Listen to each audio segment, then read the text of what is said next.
mengenai keputusan bergabungnya Indonesia sebagai anggota penuh di BRICS. Kemarin Presiden Trump mengeluarkan statement bahwa kalau sampai BRICS membuat currency sendiri akan dikenakan tarif sebesar 100% dan lain sebagainya.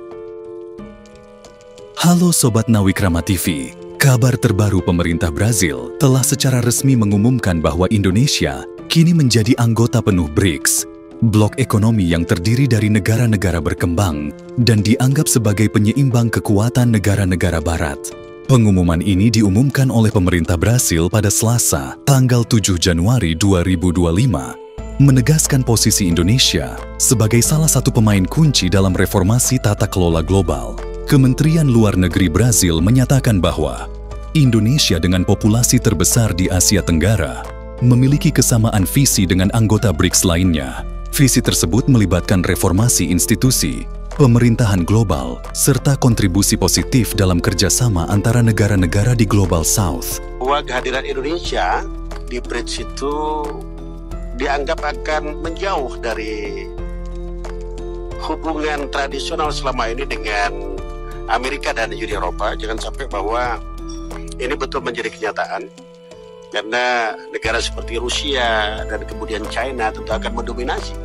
Dan kami yakin dan percaya bahwa kita akan tetap memberikan pengaruh yang luar biasa terhadap posisi politik luar negeri maupun domestik kita.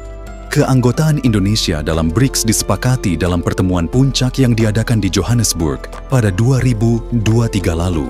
Dalam konteks ini, dukungan penuh diberikan oleh Brazil yang akan memimpin presidensi bergilir kelompok ini pada 2025.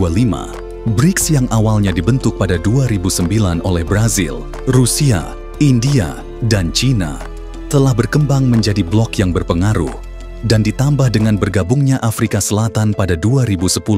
Pada 2024, keanggotaan kelompok ini kembali diperluas dengan mengikut sertakan Iran, Mesir, Ethiopia, dan juga Uni Emirat Arab. Kini dengan tambahan Indonesia sebagai anggota penuh, BRICS semakin memperkuat perannya dalam kancah ekonomi dan politik global. Brazil, di bawah kepemimpinan Presiden Luiz Inácio Lula da Silva, berkomitmen untuk meningkatkan kerjasama di antara negara-negara di Global South. Selama masa presidensinya, fokus utama Brazil termasuk reformasi institusi multilateral, serta pengembangan sarana pembayaran antar negara anggota BRICS untuk memfasilitasi perdagangan internasional. Dalam pertemuan puncak terakhir Kazan, Rusia, pada 2024, negara-negara anggota BRICS membahas berbagai langkah untuk meningkatkan transaksi non-dolar. Penggunaan mata uang lokal dalam perdagangan internasional menjadi agenda utama, dengan tujuan mengurangi ketergantungan pada dolar Amerika Serikat. Langkah ini diharapkan dapat memperkuat kedaulatan ekonomi negara-negara anggota, sekaligus membuka peluang baru dalam perdagangan global negara-negara BRICS. Tadi pagi saya membaca dan mendengar pernyataan seorang Presiden Trump. Beliau menyatakan bahwa peringatan untuk seluruh orang-orang dan negara yang berani melakukan dedolarisasi untuk siap menerima konsekuensi kenaikan bea masuk 100%. Namun, rencana BRICS untuk mengurangi dominasi dolar Amerika Serikat tidak lepas dari kritik internasional.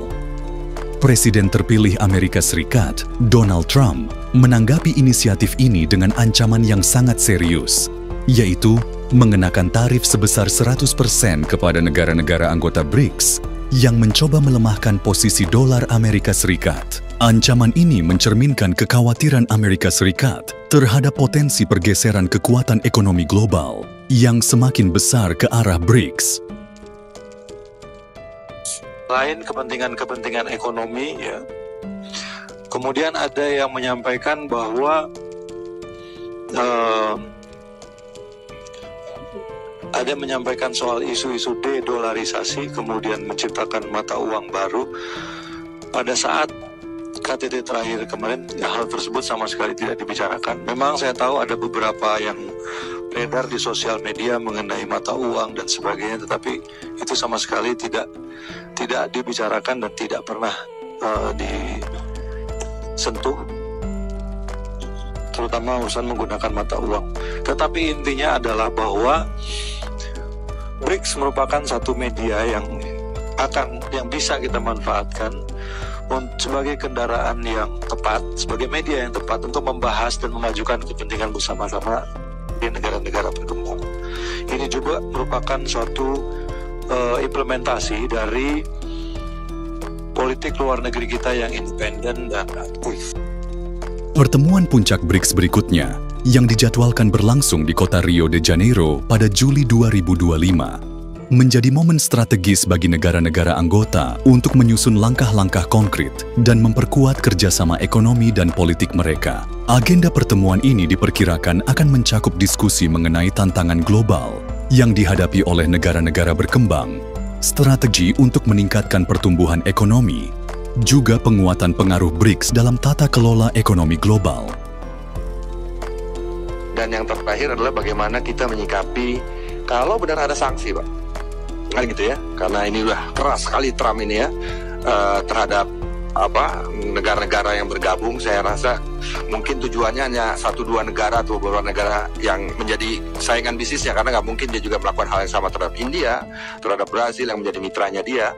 Tapi mungkin kita akan jadi salah satu yang menjadi sasaran ketika kita melihat bahwa digadang-gadang BRICS akan melakukan dedolarisasi, kemudian membuat sebuah mata uang kayak itu agak nggak mungkin ya, membuat mata uang sendiri. Tapi apa yang sudah siapkah kita dengan langkah-langkah mitigasi? Bagaimana kita memitigasi apa yang menjadi sesumbar beliau? Mudah-mudahan kita sudah siap dan kita tetap tegak dengan pilihan kita. Saya sih mendukung kalau kita masuk ke BRICS. Sebagai anggota baru, Indonesia juga diharapkan dapat membawa perspektif segar dalam forum BRICS. Dengan populasi lebih dari 270 juta jiwa dan ekonomi terbesar di Asia Tenggara, Indonesia memiliki potensi besar untuk berkontribusi dalam mendorong agenda reformasi global. Keikutsertaan Indonesia juga diharapkan dapat memperkuat kerjasama di berbagai sektor, termasuk perdagangan, investasi, teknologi, dan pembangunan berkelanjutan, khususnya di wilayah Asia Tenggara. Keanggotaan Indonesia dalam BRICS tidak hanya menegaskan pengaruhnya yang semakin besar di panggung global, tetapi juga menunjukkan komitmennya terhadap multilateralisme. Keterlibatan Indonesia di BRICS diharapkan dapat memperkuat suara negara-negara berkembang, memastikan bahwa kepentingan mereka lebih terwakili dalam struktur tata kelola global itu sendiri. Jika kita menganggap bahwa ada hal-hal yang akan merugikan kepentingan nasional kita, ya kita bisa saja tinjau ulang. Dengan bergabungnya Indonesia di BRICS, BRICS kini mencakup negara-negara yang memiliki populasi gabungan lebih dari 3 miliar orang dan menyumbang lebih dari 40% dari total produk domestik bruto dunia. Blok ini tidak hanya menjadi motor penggerak pertumbuhan ekonomi global, tetapi juga memainkan peran penting dalam menciptakan keseimbangan kekuatan di tengah dinamika geopolitik yang terus berubah saat ini. BRICS telah lama dikenal sebagai forum untuk mengatasi ketidakadilan ekonomi global. Dalam beberapa tahun terakhir, kelompok ini semakin memperkuat posisi tawarnya melalui langkah-langkah strategis seperti pembentukan Bank Pembangunan Baru atau New Development Bank dan inisiatif untuk meningkatkan perdagangan mitra BRICS. Dengan tambahan Indonesia sebagai anggota, diharapkan blok ini semakin solid dalam menghadapi tantangan global dan menciptakan solusi inovatif untuk mendukung pembangunan berkelanjutan. Kesimpulannya, bergabungnya Indonesia ke dalam BRICS menandai babak baru dalam hubungan internasional. Negara-negara yang masuk ke dalam BRICS sebagai anggota penuh, Indonesia memiliki peluang untuk memainkan peran penting dalam mendorong reformasi global dan memperkuat kerjasama dengan negara-negara berkembang lainnya. Dengan agenda ambisius yang mencakup reformasi institusi multilateral, pengurangan ketergantungan pada dolar Amerika Serikat, dan peningkatan perdagangan internasional, BRICS kini semakin kokoh sebagai salah satu blok ekonomi yang paling berpengaruh di dunia. Pertemuan puncak mendatang di Rio de Janeiro akan menjadi ujian pertama bagi Indonesia dalam menjalankan peran barunya dan memberikan kontribusi nyata bagi masa depan BRICS. Dengan bergabungnya Indonesia menjadi bagian negara BRICS, Mari bersama-sama kita doakan Indonesia bisa menjadi negara maju, karena dengan menjadi negara maju, Indonesia dapat mengurangi kemiskinan dan meningkatkan kesejahteraan masyarakatnya.